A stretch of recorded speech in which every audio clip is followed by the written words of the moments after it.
Hello, Sandra. Hi, Paul. Welcome to the studio. Thank you very much. Yeah, Sandra will not be wasting so much time. We're going straight to the point. You are a student of Benue State University, right? Yes, I am What level right now? final year, 500 level. Wow, final year. Understand how that feels. So, Sandra, you have been amazing in your academic pursuit. In your last result, you had a GPA of 5.00. So, I want to know how did you manage to do this? Okay, well, thank you very much for that question. Well, I'll say there's no hard and fast rule as to how you come out with a 5.0 GP. However, there are things or ideas to guide you if you want to be an outstanding student. I would say hard work, consistency, and of course, the God factor. Like, you cannot be excluded as long as you want to stand out. So I'll just like discuss them seriously. Okay. Now, for hard work, I'm a big fan of hard work. Like, my mentees know you cannot stay around me, cannot willing to put in hard work. The librarians know, in fact, people around me, like if you go to the library, we're not leaving to the close, or maybe if it's okay, if it's excusable.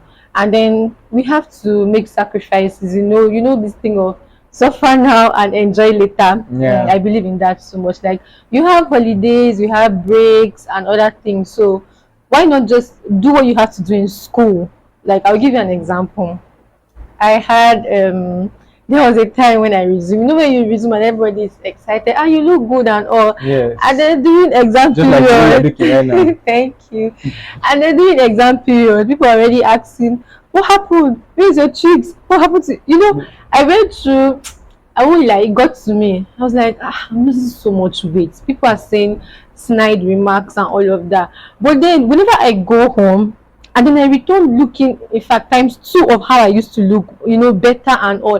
I begin to tell myself, it's not better you just work hard and just get the results you want to get, because every other thing is temporary, but then your results is permanent. Like, it stays there, it speaks forever, right? Yeah. So I'm a fan of hard work. If you have to lose weight, if you have to balance your friendship, time management, everything you have to do, but then you have to work hard. Consistency. You cannot say you are doing well if you have 5.0 this semester and next semester you have like 2.0. There's a problem, Yeah, right? So you have to be definitely. consistent in what you do. It's for a matter of time, and then you'll be out. And then the God factor. Personally, I know that God is the center of my success story. I've had times where I've been tired to read, or maybe sick, or just so many other factors. Student life now, how you might not be in the best position. So it's not like when you're outstanding, you have everything going on well for you. So God helps you to put things in place. He makes lines to fall in pleasant places for you. So regardless of your hard work and your consistency, I know God is a major factor in my success story. So yeah, that's it basically. Wow. I am regretting why I've left school already. I know putting this together and having this in mind, I would have done much, much better. But there are people who will still make use of it. Sure. So thank you for that. Sure. And Sunday, you have been amazing in not just your academics, in your entire life. Whatever you do, you come out successfully and you do it very well. Like, you understand, you represented Benue State University in an Amnesty International debate that held in Lagos, and you came out as the overall best, like the number one. Sandra, how did you manage to keep this track of this wonderful record? Okay, thank you. Well, for the Amnesty for the Amnesty International Intervarsity debate that held in Lagos, I would say it was a combination of prioritizing my time and discipline. Why I would say so is because when that debate came up, we were writing exams. Yeah. I had my friends reading for trust and evidence, and then there was me on the other hand reciting for my debate. Yeah. But then that was the period in my life I knew that time was important. If the conversation is not important, I'm not having it. Like, my friends will have to understand later. There is time for everything, and then that's what the Bible says. There's a time for everything. So I knew that for that debate, I had to prioritize my time. Yeah. I said priority because it didn't mean that I wasn't speaking to people.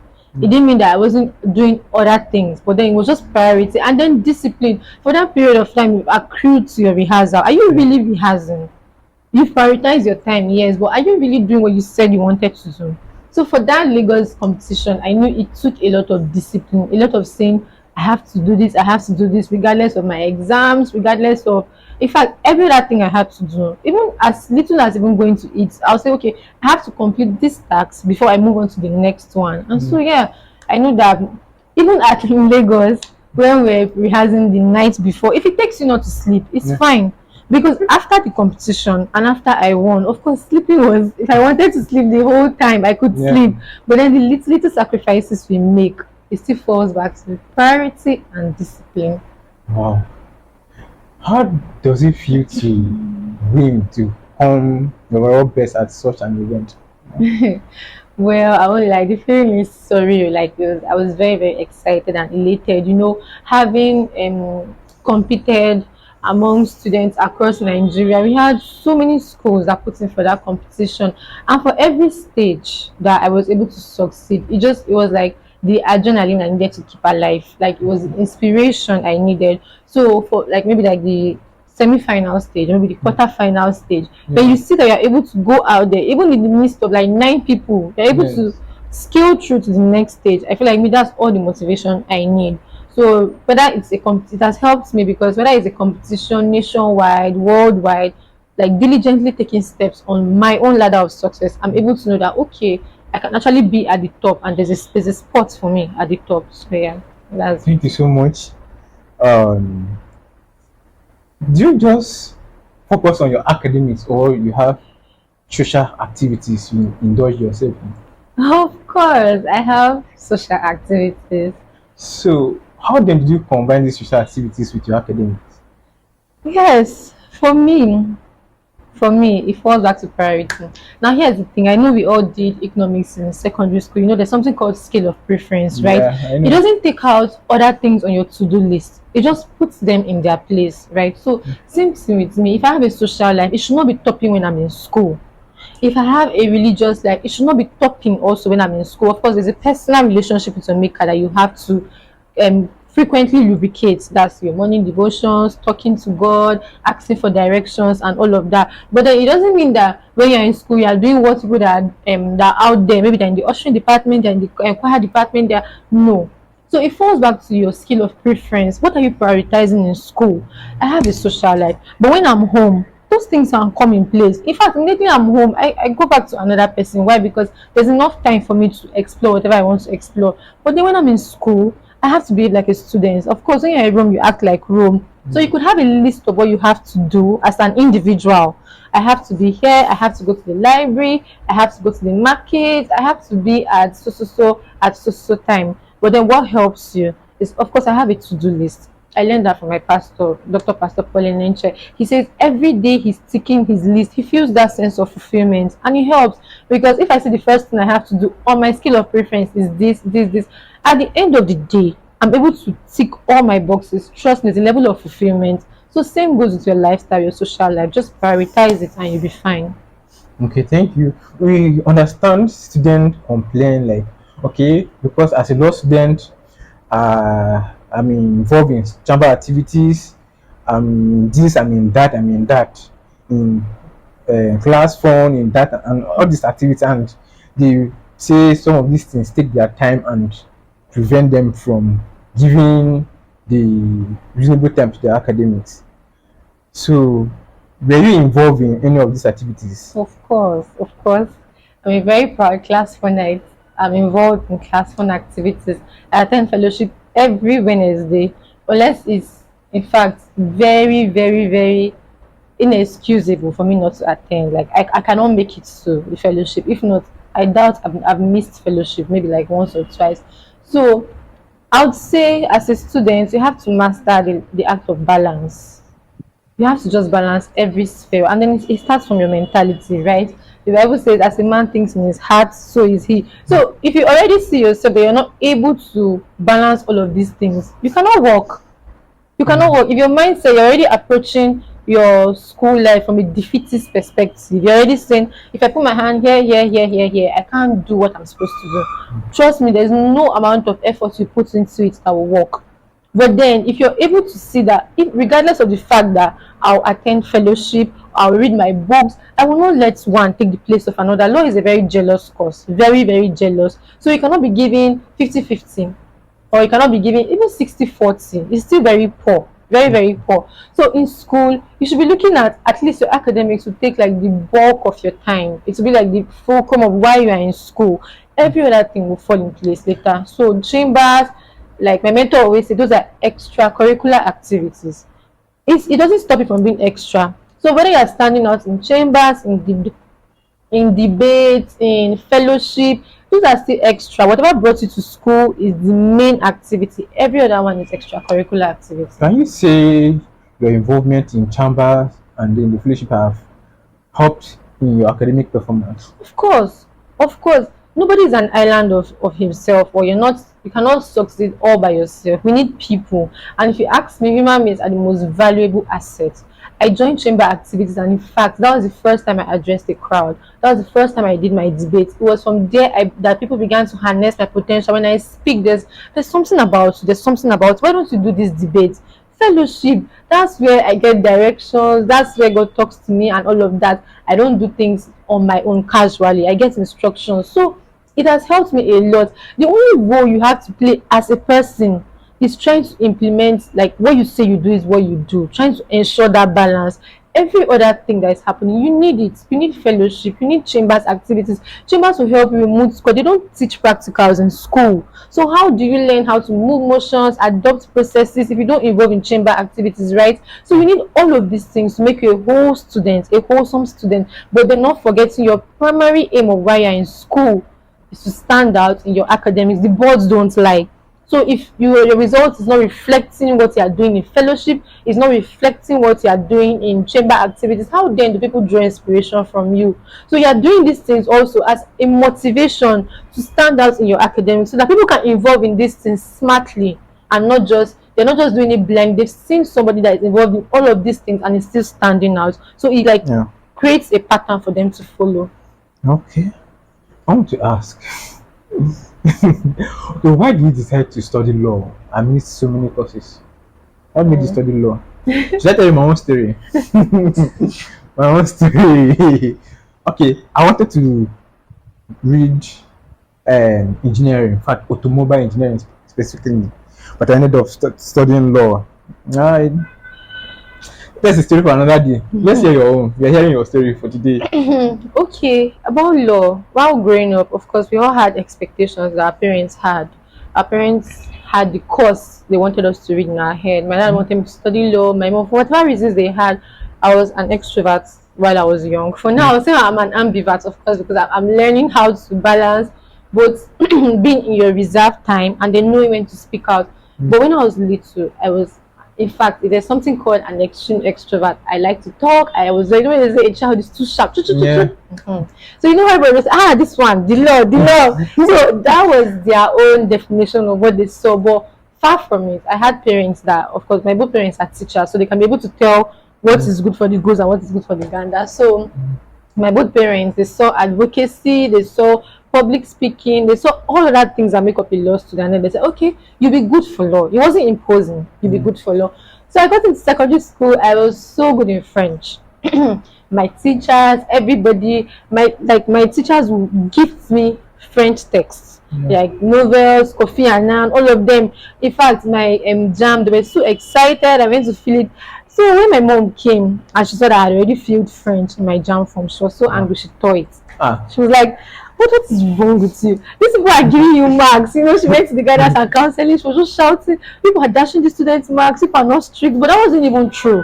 Like till now, I still help some French students on campus. It's how well I know it. So, but I'm going back to this question, why law? I'm grateful that she taught that form anyway, because it didn't stop me from learning my French, right? But then I know that from everything I see about myself, advocacy, the way I want to talk to people, the way, in fact, everything that I've seen lawyers do. My mentors are lawyers. Maurice Ode, Daniel Idru, David Ode, and the rest of them. What I've seen in them is what I know that has been replicated in me, and I will not have it another way around. So it's law today or law whenever. Okay. Yeah. Okay, thank you. And there's this issue. It is believed that students who involve or indulge in relationship while on campus don't perform very well academically. I don't know. What is your point on that? What can you say about that? Hmm. If somebody says if you are in a relationship you cannot do well, I feel like that's speaking in extreme terms because there's always a way to go around everything.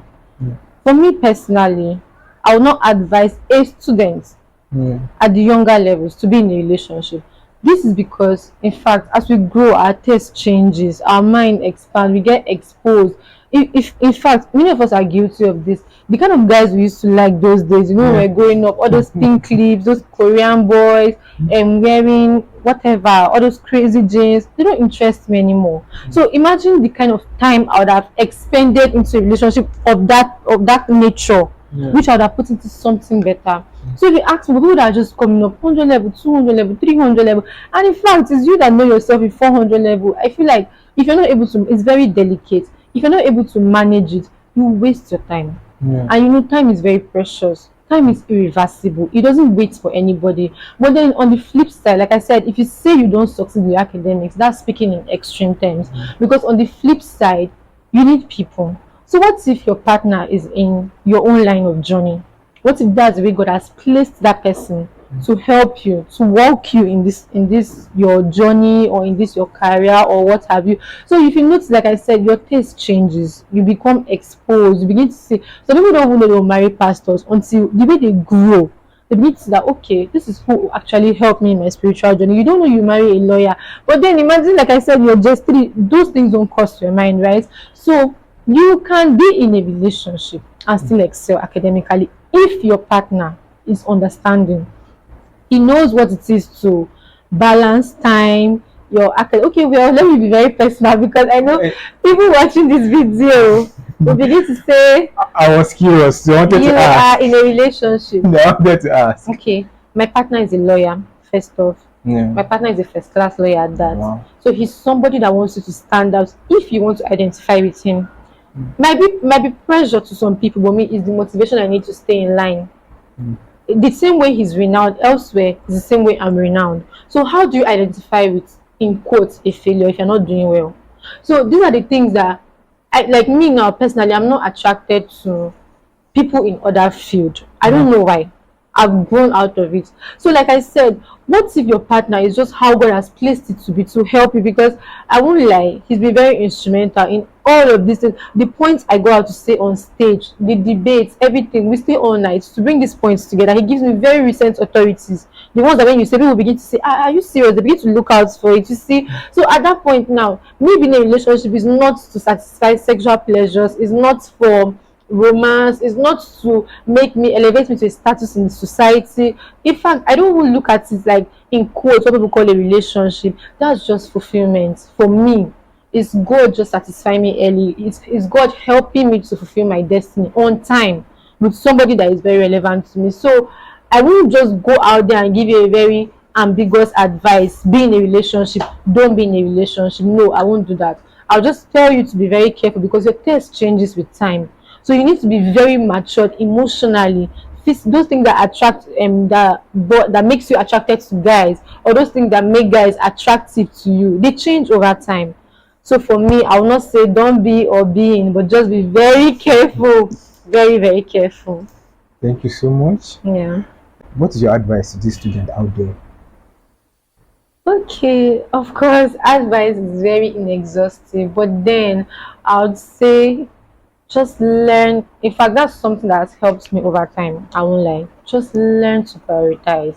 It might be hard at the beginning. You lose friends, people that don't believe in. I beg you, you only live once. Let's just do this now. You might lose friends, but then in the long run, it pays off. You might have insecurities like me. It was very serious body shaming. Like somebody will literally tell you that if they put water on your neck, water will stay. That's how insensitive people are. But then whenever I look back on those comments, I'm like, look at me now. People even call me chubby and all of that. I mean, no, that's just trying to encourage somebody out there that regardless of the sacrifice you have to make when you are in school, don't look at those things. Look at the glory that is ahead of you. Everybody will answer their surname. When they're calling you on that stage, they are calling your name. So Yeah. it's all the motivation you need to stay in line. Everything you have to do. Just the time waits for nobody. That's what I'll say. Just learn to prioritize your time. Don't throw away your social life. Don't throw away your religious life. Very important. Just learn to strike a balance. Thank Yeah. you. Let me ask quickly. What are your challenges as a student?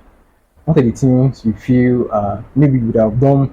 Okay, you are doing very well, but what are the few challenges you have as a student? Well, the very, very general challenge sometimes people face is finance.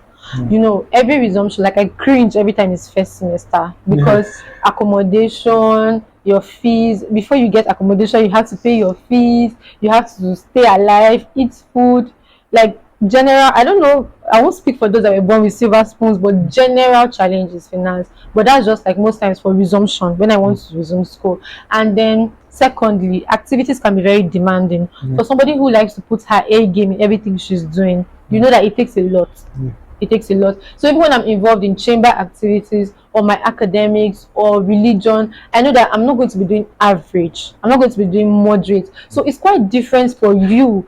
No, I'm not referring to you. No, I'm referring to general public. So it's quite different for another person now who is very okay just doing things in bits. The person is just okay, I'm involved in this, but then it's challenging for me who knows that wherever my name is involved, people expect excellence, people expect distinction. So for me, that's like a challenge I face in school because once we hear that okay, she's handling that debate, they don't expect second, and they don't know that nobody's perfect. You're bound to fail. In fact, even in my house, I think the home training too has kind of infected us with perfection. My mom does not think if the person taking first, person does not have two head. How will you come second? I never came second anyway, but that's the kind of training we had. So that's a challenge if you ask me. On the flip side, nobody believes you should fail. So it makes you put in so much effort. But I know, of course, with God, you can do everything. And that's why I hold God so tight so that I don't miss out on anything. Thank you so much for coming to this show. We are happy you are here, Welcome. and I feel like going back to write some of these mistakes I did while in the university. But thank you. I know people will make use of this. Thank you Thank very you so much. much. So thank you so much for keeping time with us. We have so much, like so much is coming your way. We have amazing persons to speak to you on different things. So why don't you remain on this channel and follow us as supposed so that you continue seeing our broadcast. Thank you so much and God bless you. Thank you very much.